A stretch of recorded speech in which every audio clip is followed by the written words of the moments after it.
Olá pessoal, estamos aqui para dar sequência na playlist de JKFH e hoje nós vamos falar sobre os presidentes do regime militar.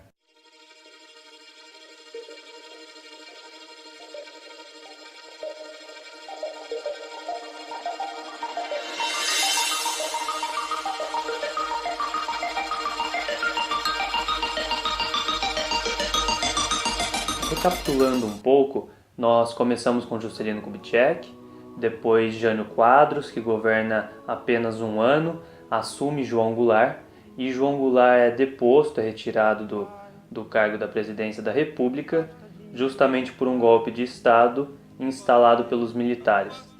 Nós falamos um pouco sobre o contexto da época e vou retomar aqui de forma bem breve. Estamos vivendo, de fato, o período da Guerra Fria, né? Que se inicia após o final da Segunda Guerra Mundial, e a Guerra Fria é basicamente a polarização do mundo entre as alianças a partir de duas grandes nações, que é os Estados Unidos, representando a frente capitalista, e a União Soviética, com o seu comunismo instalado desde a Revolução Bolchevista de 1917. O Brasil não fica de fora dessa polarização. Nós sabemos que internamente ocorrem muitas disputas, inclusive é um ponto principal para que esse regime militar se instale. Nós dissemos que o João Goulart tinha algumas tendências que muitas pessoas liam como comunista.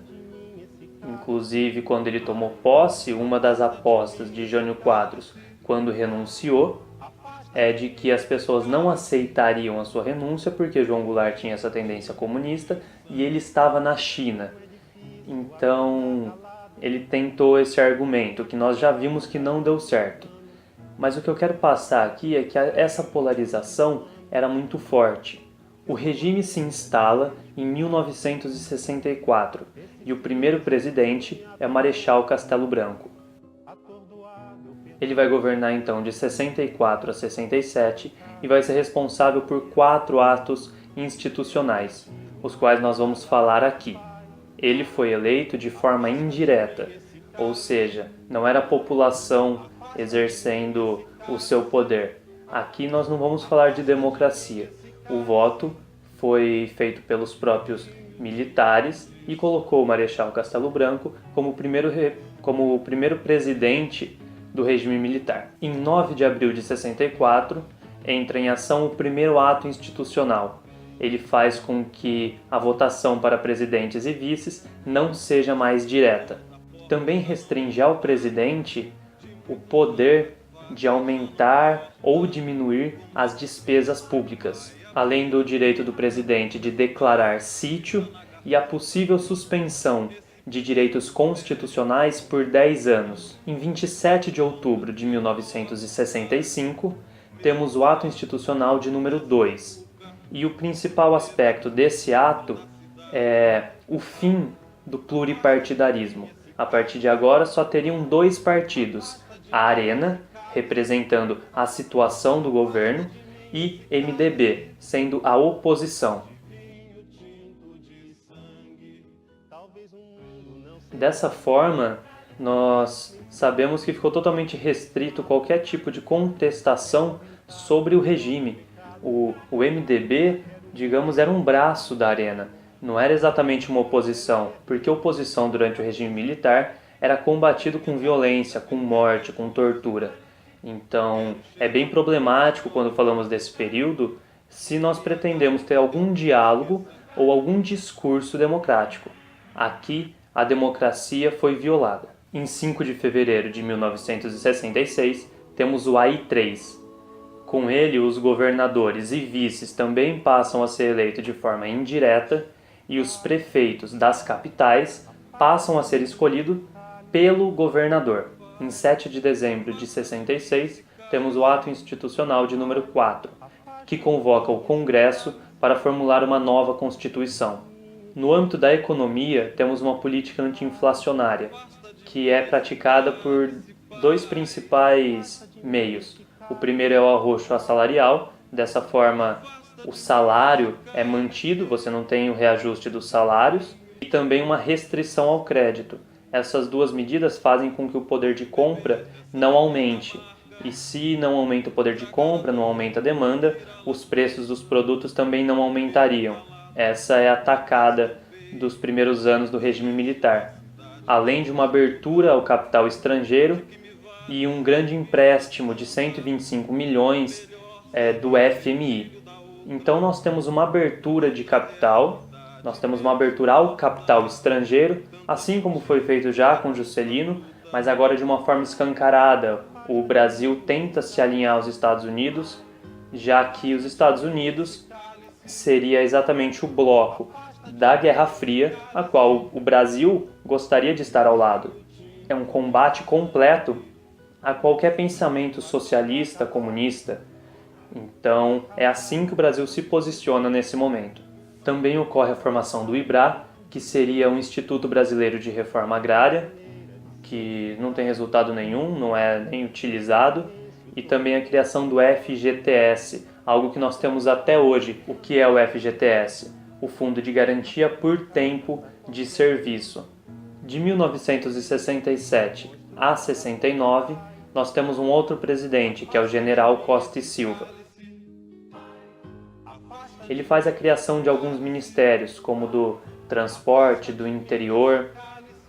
Em 13 de maio de 1968, temos o Ato Institucional de número 5, provavelmente o mais problemático, onde se tinha a suspensão dos direitos constitucionais, o que levou a ser institucionalizada a tortura durante esse período. Isso é algo lamentável, mas nós temos que olhar de forma mais ampla. O ano de 68 não é problemático apenas para o Brasil. Se nós olharmos por uma visão um pouco mais global, nós temos combate na França, por exemplo, como grande exemplo, onde você tem a polarização do pensamento sendo levado às últimas consequências. E o Brasil apenas está incluído nesse contexto global. Afasta de mim esse cálice, afasta de mim esse cálice de vinho tinto de sangue. Além de que não é só no Brasil que foram instalados regimes militares, também ocorreu na Argentina, no Chile. Então, não é uma exceção aqui no Brasil, faz parte de um plano, faz parte de um projeto que é muito maior.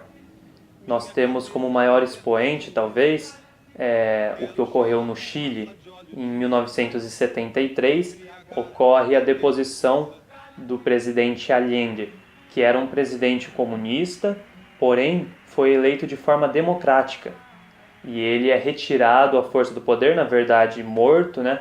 O quartel onde ele fica até seu último suspiro de vida é bombardeado com o apoio dos Estados Unidos.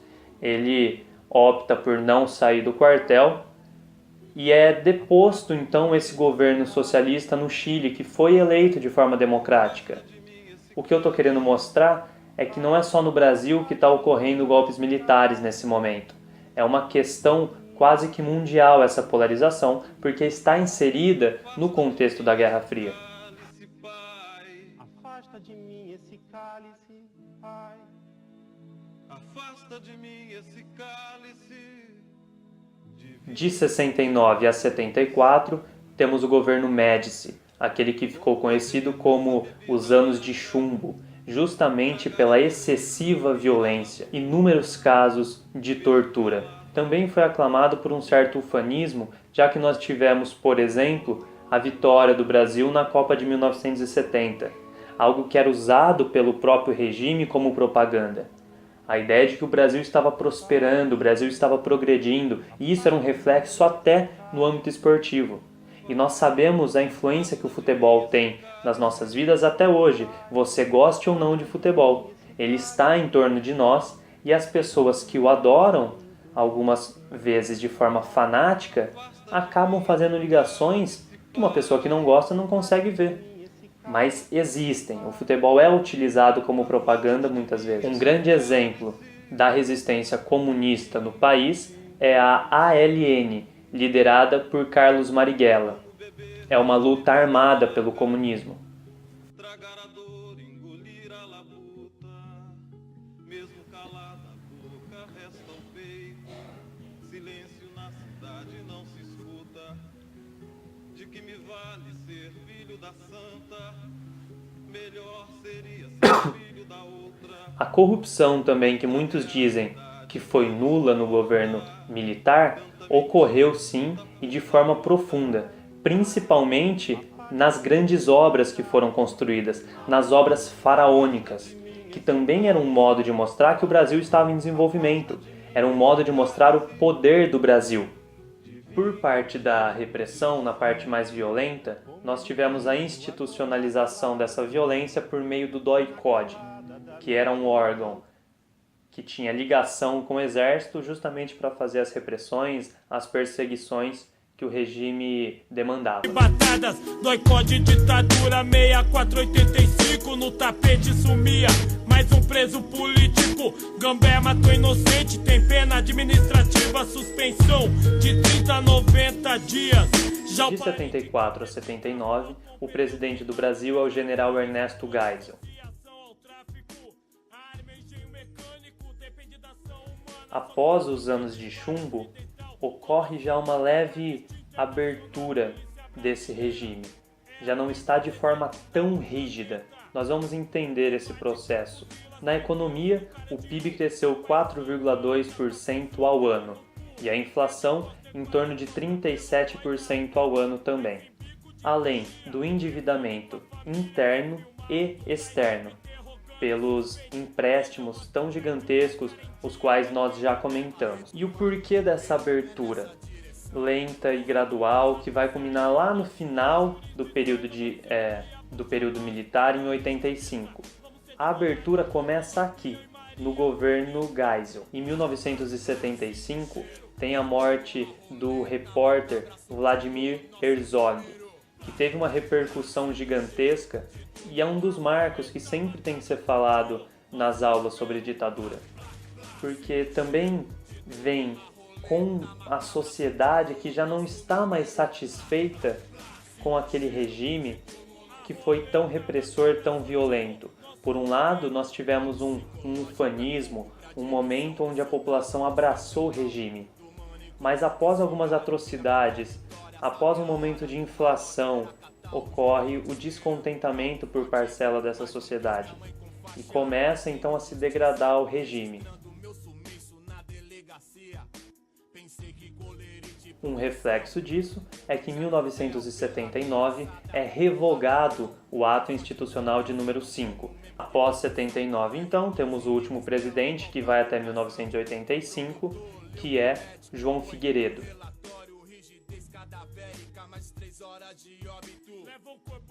Ele concede muitas anistias, ou seja, são perdões para crimes cometidos durante o período do regime militar. Também ocorre o fim do bipartidarismo, ou seja, agora podemos ter de volta os partidos políticos, o que não significa ainda que teremos eleições diretas.